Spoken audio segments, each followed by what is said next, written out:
So welcome everybody. I see we have 130 participants. That's fantastic. I'm sure the number will grow a little bit. Ramadan Kareem in these last few days of the holy month. I really appreciate you joining. It's been too long since we've last connected like this. I know there's been lots of communication back and forth in smaller groups, divisions, and even one-to-one. But it's nice to be able to address the larger group of parents. And though I can't see you, I know you're out there, and I appreciate you taking this time. So just to remind you, similar to last month's format, this is a webinar. So I will present. I'll present on a number of items that I hope will cross the different questions. Many of you sent questions ahead of time. That was super helpful. In fact, I likely will not address any live questions today, but I want you to use that Q&A feature. The chat feature is active, but we won't be checking that, but we do download the Q&A, every single question that's populated, and you'll hear from me on Thursday with written answers to those Q&A. So you can populate those at any time. So I'm going to go ahead and share my screen and get started.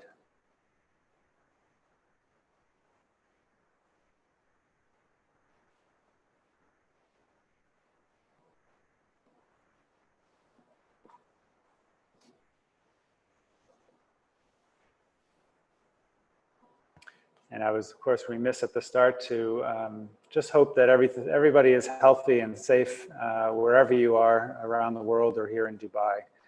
First and foremost, that's on our minds. So I wanted to, of course, start as I always do with the mission. The mission, just because we're in distance learning or we're separated, does not stop. We are still a school aiming to challenge and inspire each one of your children so they can achieve their dreams. Become a passionate learner prepared to adapt and contribute in a rapidly changing world. And of course, when Dr. Much and the team helped devise this mission with the community, they knew that the world was rapidly changing, but there's no way of knowing just how rapidly that was going to be. So, you know, our motto, every student future ready, that future piece is one of the big questions. What is it going to look like after COVID? So I'll talk a little bit about it in this presentation. But I want you to know everything we do is still through this filter of the mission and our values and our learning principles. This was a photo all the way back to the second week of school, taking a selfie with our seniors, our class of 2020, who will be graduating in just a couple weeks, with our youngest students here. So it seems like ages ago, but just a lot of gratitude to express, of course, to our students who have, on very short notice, changed the way they learn and developed new skills, got themselves organized in a lot of cases. Just appreciate the way they've engaged from afar. Very appreciative, of course, of our teachers who have had to learn new skills and completely adapt and rewrite their curriculum and lesson plans to be able to deliver in this online platform. All of us feel like we're in our first year again as teaching. And then, of course, you as parents who have had to not only continue your own work and your own livelihood, but to set up a home learning environment that will facilitate the work of your children.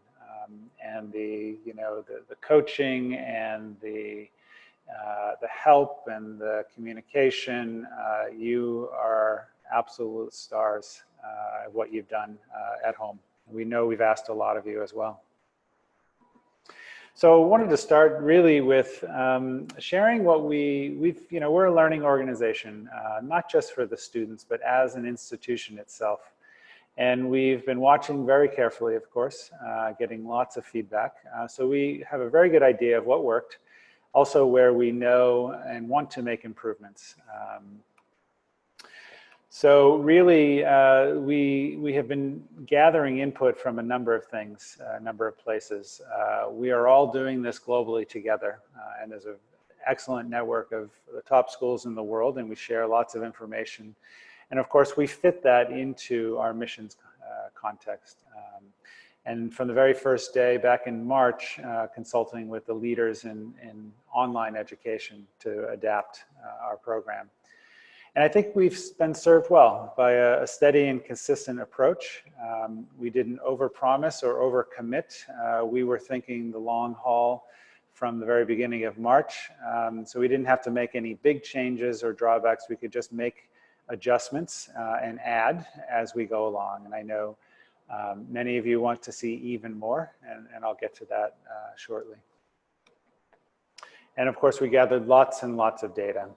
Thank you for returning the surveys. We've observed lessons virtually. We keep track of everything that's going on. We study our learning platforms very carefully to look for engagement, but also to look for consistency. And of course, keeping in close contact with these sister schools that I talked about. We are all going through the same challenges and the same successes, and also see the same opportunities. So what's worked? These, of course, are generalizations. You've probably heard more specifically from your divisions, but many students thrived in this setting. Of course, the older students may have had an easier time with this, but students have, to a student, many of the ones I've spoken to have said how deeply they appreciate being able to have more control over not only how they complete their work, but when they complete their work, setting their own schedule, setting their own timetable, bouncing in and out of live sessions as needed. And we know that many students thrived in this self-directed, self-paced setting.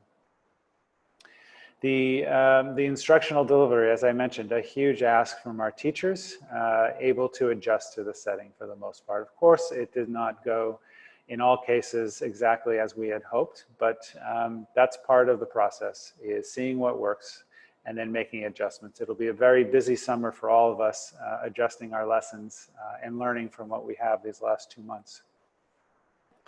The assignments, the online learning experts will say the majority of assignments should be these offline, self-paced, self-directed assignments.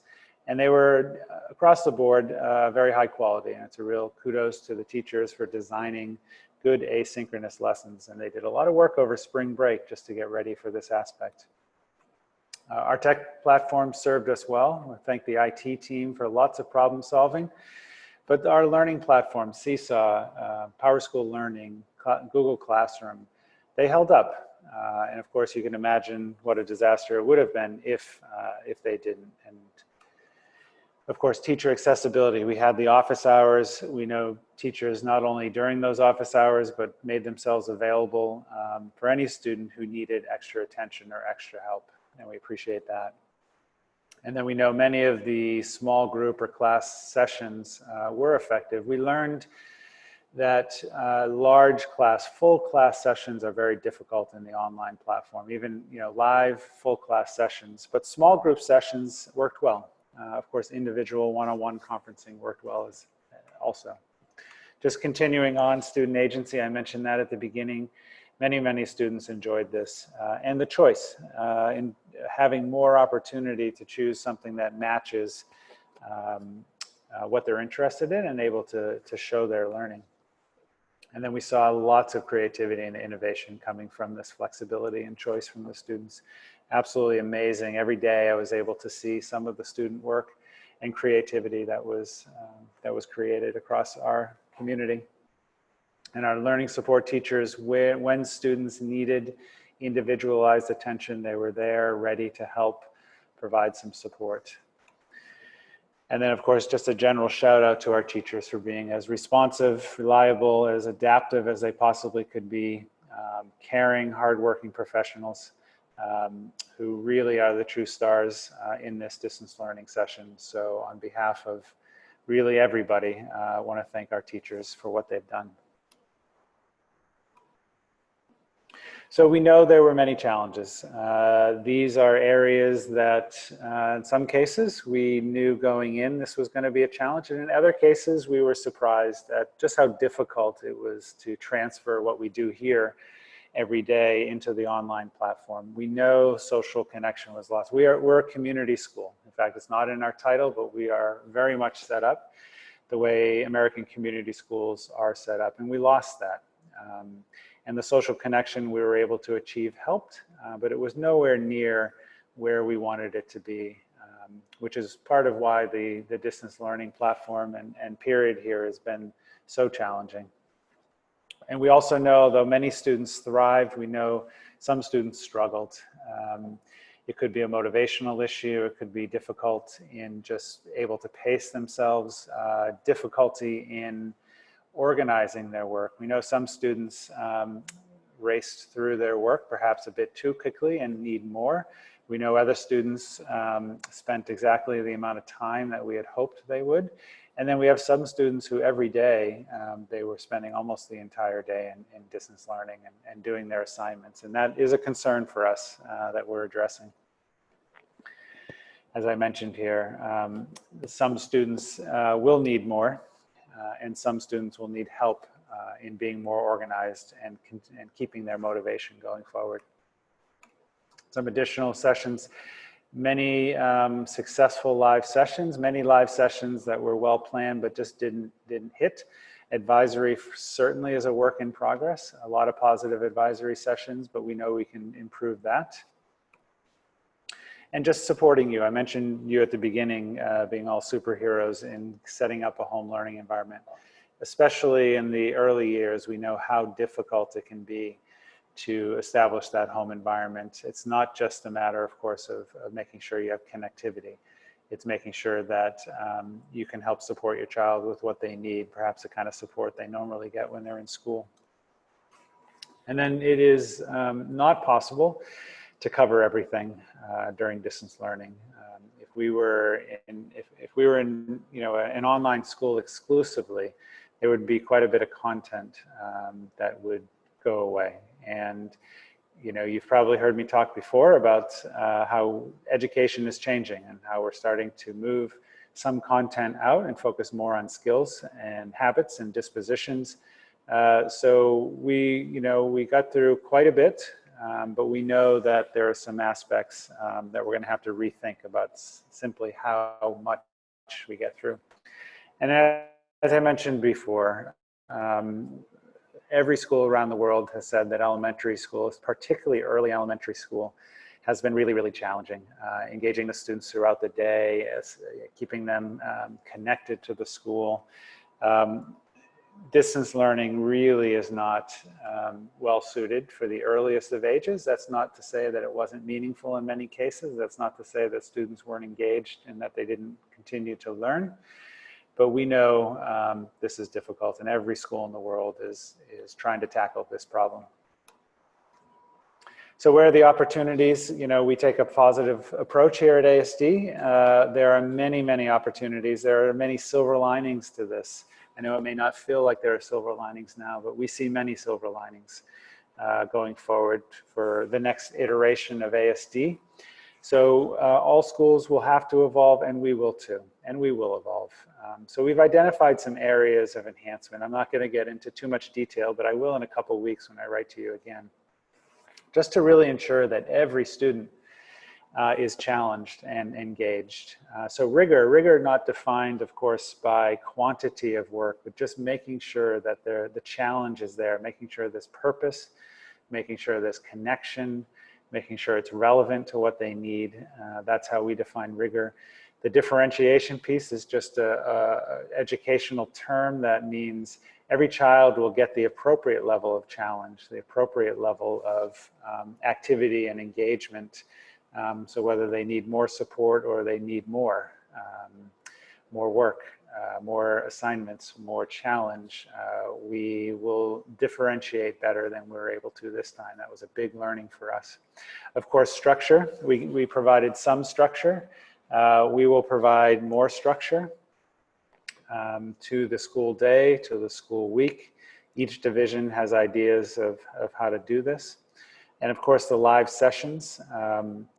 If we had it over again, I think we would have had more live sessions to start. Not dramatically different, but we know that connection piece is really important. And by design, this was a big upskill area for our teachers, is to learn to create video, host live content, be able to administer assessments virtually. So you will see more live sessions in the new school year. And of course, consistency, I mentioned all the monitoring and the what we do to just make sure the quality is where it is, but we're also looking for consistency, making sure there are no variations within a grade level, within a department, or within a division. So of course, we're getting into the last few weeks of school. We're committed to support your children right through June 18th, the last day of school. And one of the most immediate items is to honor and celebrate our graduates, and we have a number of things in store for them. Of course, closing out the academics, we do that, of course, this time of year. We will be doing that virtually in a number of different ways. You'll hear from your division principals and your teachers in this respect. And that includes some final assessments, summative assessments, reports.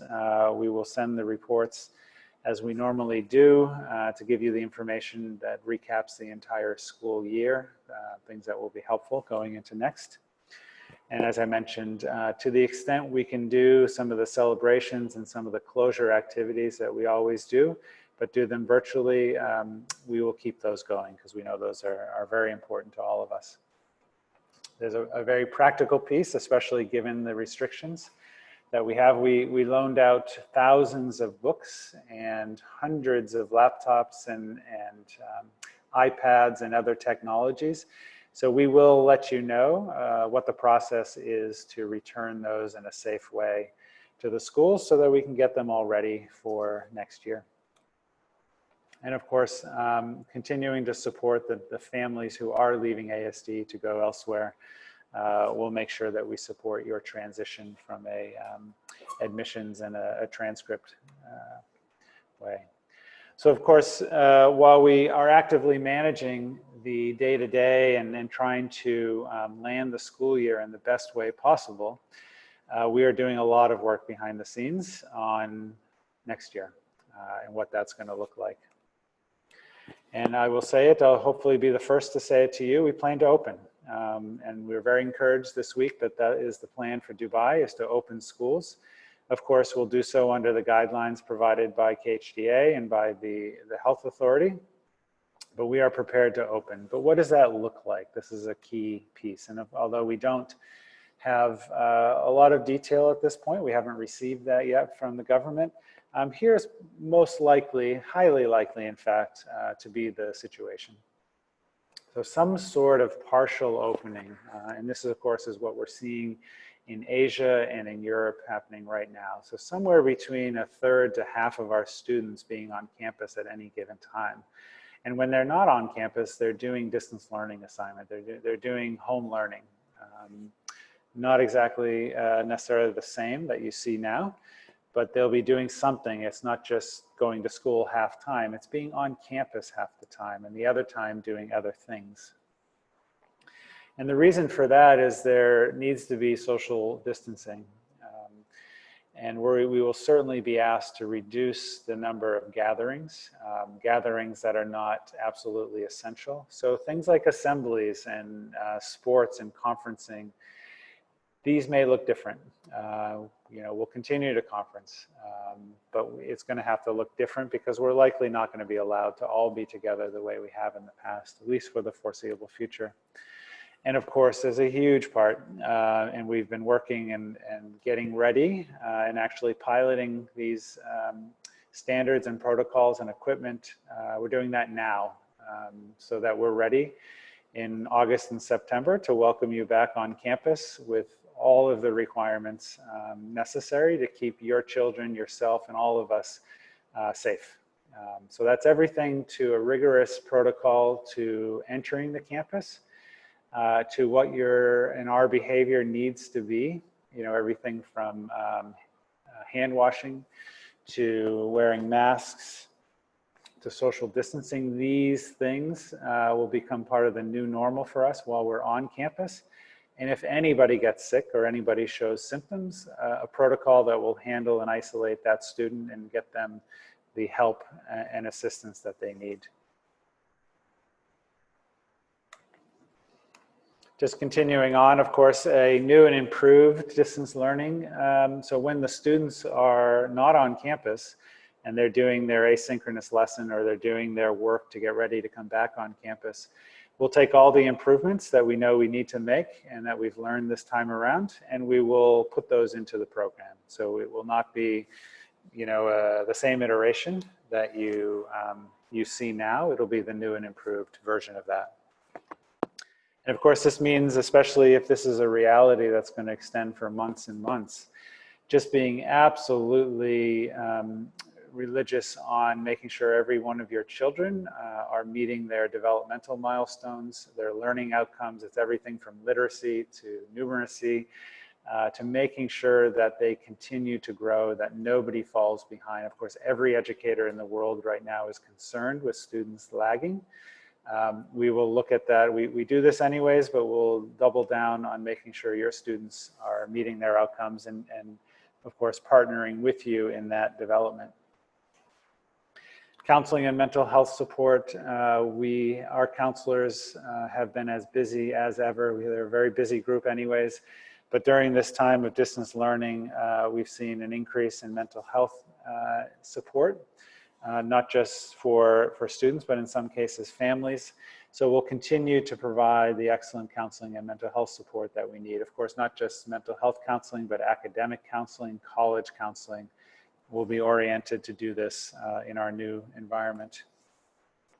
And here's where, all of our events and clubs and sports and performances and activities were put on hold because of the quarantine and the lockdowns.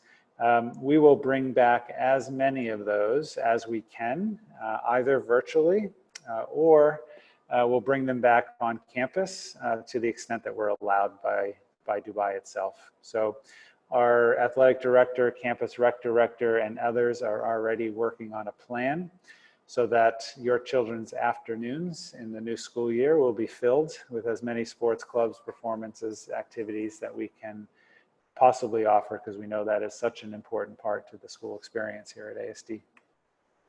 So a little more detail. You will get that in a few weeks from me. We will publish a school reopening guide. It'll be part guide for education, and it'll be part guide for health and safety, so that you can see more information before we all leave, or at least go on summer break. We may not be leaving, of course. And then a summer learning plan for students. This is something that will provide for your children so that they can continue to explore and discover and continue their learning. So there are a tremendous amount of resources. I hope you've seen those in ASD News. Our librarians have been publishing, our teachers have been sharing, the divisions as well. We will tee up many opportunities so your children can stay learning over the summer break. And if there are opportunities for virtual camps or virtual learning platforms, we'll make those available so that you feel you have a menu of options to keep the learning going. And then many more communications throughout the summer. You'll start to get, on the other side of Eid, you'll start to get routine communications right through June, July, and August to let you know where we are. You may have mentioned or you may have seen on a slide back there, I put September 1st, we will be open for business. It's not official yet, but we're poised to push the start of school back by 1 week, just to give a little bit more time for everybody, especially if those of you who will be traveling and will be coming back into Dubai and needing to quarantine. We're going to push the school year back to September 1st, right around that date. But as I said, when you hear from me next, I will confirm that opening date. And then the financial piece, of course, is a big one, and one that has caused a lot of anxiety and a lot of stress. We know it's very, very tough out there for so many of you, and we know that there is likely to be more stress to come over the summer months. We've had lots of questions for discounts. You've seen some schools give discounts. You've seen some schools not give discounts. I've written to you about this before. Basically, we did not give a discount because we decided to meet all of our commitments. And frankly, there are some schools who gave discounts because they fired people, they didn't honor contracts. We honored our commitments because that's who we are. We also continued to have costs. You don't just turn the building completely off. And that we're a nonprofit. You know, we have no profit margin to just pass on back to the parents. Were there some savings? Absolutely. Were they modest? Yes. And those savings are being used for a number of things, really to make sure that no matter what comes our way, we're ready for it so that we can continue to deliver our mission. And that's what a responsible nonprofit school will do, is to ensure its financial health. It's why nonprofits, ASD has been around for over 50 years, and we intend to be around for another 50 and more. So preparing for really the storm that could be coming, a very difficult 2021, we're doing a number of things which I want to share with you. So we've essentially stopped spending on any items that are non-critical, or things that are only the most essential of items have we continued to spend, but we've put a freeze on for the last couple months at least. We've also put a hiring freeze. There are some positions. We, of course, won't leave any classrooms without a teacher, but we've put a hiring freeze on other positions. We have put a freeze on the types of normal, some of the projects that we typically do over the summer. Every year we come back and we see some amazing new spaces or upgrades that we've done on campus. We've put a hold on all of those. We will continue to care for this amazing facility, but some of the improvement projects will be put on hold. Of course, we have looked at the budget for next year, and we are protecting anything that impacts the classroom, but there are other areas where we are tightening the belt. And of course, this involves renegotiating some of our bigger contracts and renegotiating the rents that we pay for our teacher housing. And I'll get to this in a moment.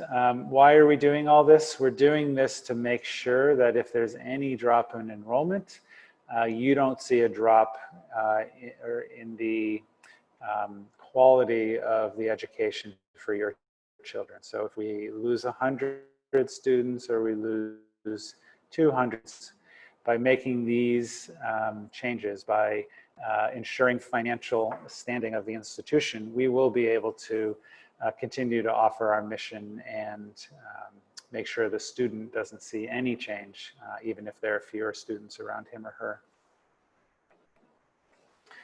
And we have used some of the savings, again, modest savings, but we've made some monies available from these strategies to ensure that every ASD family can stay at ASD, that finances are not a reason for leaving or having to leave ASD. So we're introducing a financial assistance fund. Very pleased to announce this. The details will be released in a separate letter because there are many things that to explain how it works. But you'll see deadlines in applications July, another one in August, so that we make sure that every one of you can stay at ASD and that the finances are not the reason you would have to leave. We are committed to helping you weather this storm as well on a personal level.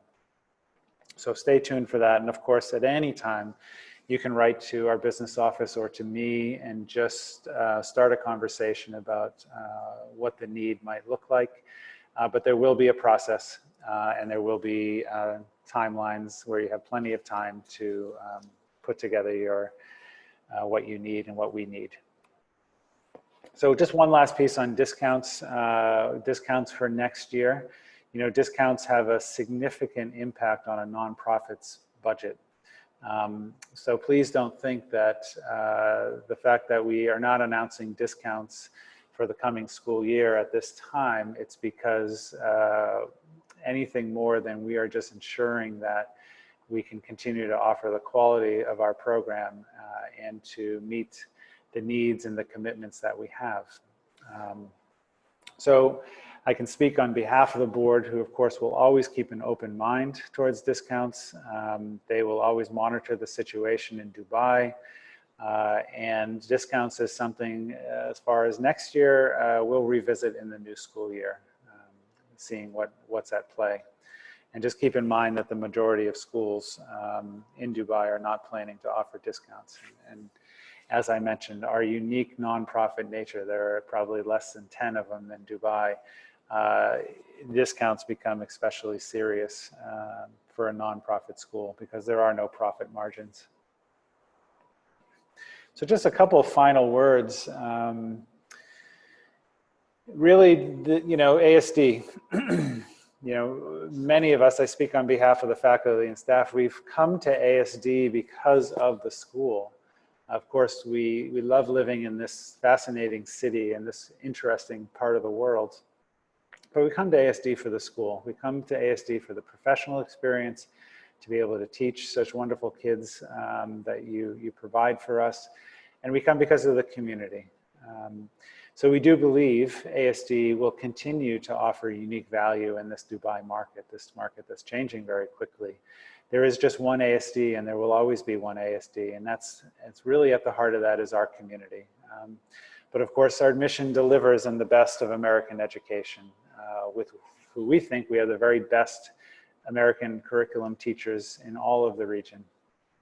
The nonprofit nature of Dubai ensures that every tuition dollar, every hard-earned dollar that you put towards your children's education is used on your children's education, and it's not used for profits or for other interests. We have a balanced budget every year that goes right back into program. And of course, our eyes are also on the future of your children, whether that's North American University or European University. We believe students will be very well set up to enter those opportunities if they choose to leave Dubai upon graduation. So we do feel our value proposition is as strong as ever, and we actually think it's going to improve. We know it's going to improve with the adjustments that we make over the summer.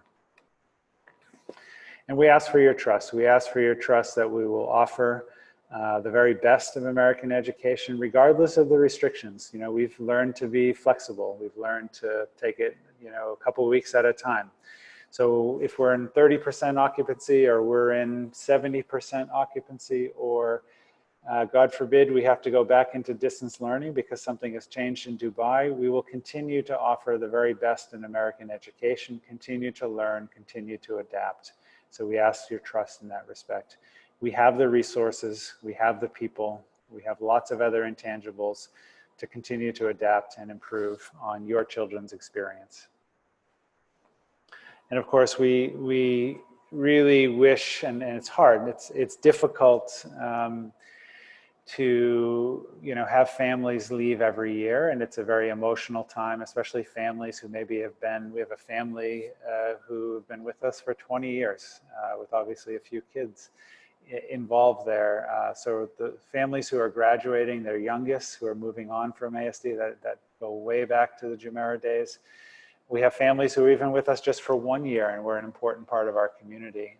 It hurts to not be able to say goodbye the way we like to say goodbye. But we will continue to support you, and as you've heard perhaps a few times, once a Falcon, always a Falcon, and we hope when things have lifted and things have stabilized, you're able to come back and stay connected to ASD. And then I want to end just with this this Hopi parable. It's actually called the Hopi Elders Prophecy. Of course, Hopis are Native American tribe in the US, and it's called "We Are the Ones We've Been Waiting For." So the elders were speaking, "You have been telling people that this is the 11th hour. Now you must go back and tell the people that this is the hour. And there are things to be considered. Where are you living? What are you doing? What are the relationships? Are you in right relation? Where is your water? Know your garden. It is time to speak your truth. Create your community. Be good to each other. And do not look outside yourself for your leader." So then the elders clasped his hands together, smiled, and said, "This could be a good time. There is a river flowing now very fast. It is so great and swift that there are those who will be afraid. They will try to hold on to the shore. They will feel that they are being torn apart and will suffer greatly. Know the river has its destination. The elders say we must go and let go of the shore. Push off into the middle of the river, keep our eyes open and our heads above the water. And I say, see who is in there and celebrate. At this time in history, we are to take nothing personally, least of all ourselves. For the moment that we do, our spiritual growth and journey come to a halt. The time of the lone wolf is over. Gather yourselves. Banish the world's struggle from your attitude and your vocabulary. All that we do now must be done in a sacred manner and in celebration. We are the ones we've been waiting for. So that prophecy really moved me in a number of ways. Just thinking how we're all struggling. We're struggling with so many things. When I last addressed you, we were worried, we were anxious, struggling with health perhaps, loved ones back home. And it can be natural to hold on to that shore and just try to hold on to a past that no longer exists. We here at ASD at the school know that the education that we held on to before will no longer exist, will never exist again. There'll be an after coronavirus time that is going to look different, a different world, a different school. So pushing off into the middle of that river and seeing where it goes and having trust that you're doing that, not just with a community, but that you have the strength to do it yourself, that all of us have the strength to get through this, will help us keep going forward and help keep hope alive. And I just want to say on behalf of the board, on behalf of the entire teaching community, we very much appreciate you being part of it. We appreciate your patience. We know that there are many frustrations that came out of this distance learning period. We know there are things you wanted us to do more of. We have listened and responded to every single email, every single comment, every single survey, and we are fully committed to making this experience improved and the very best possible for when we open in the new school year. So, as I mentioned at the beginning, we'll be taking all those questions. I can see many of them populated, and we will, you'll hear back from me on those questions, which will give you a lot more detail than if I just tried to kind of read them and respond to them on the fly. You'll hear that on Thursday, and then you'll get the school reopening guide in the next few weeks. And anything you need, please reach out to the teachers, reach out to your division principals, or you can reach directly to me. We're here to end the year well and to provide you whatever you need. So thank you and be well.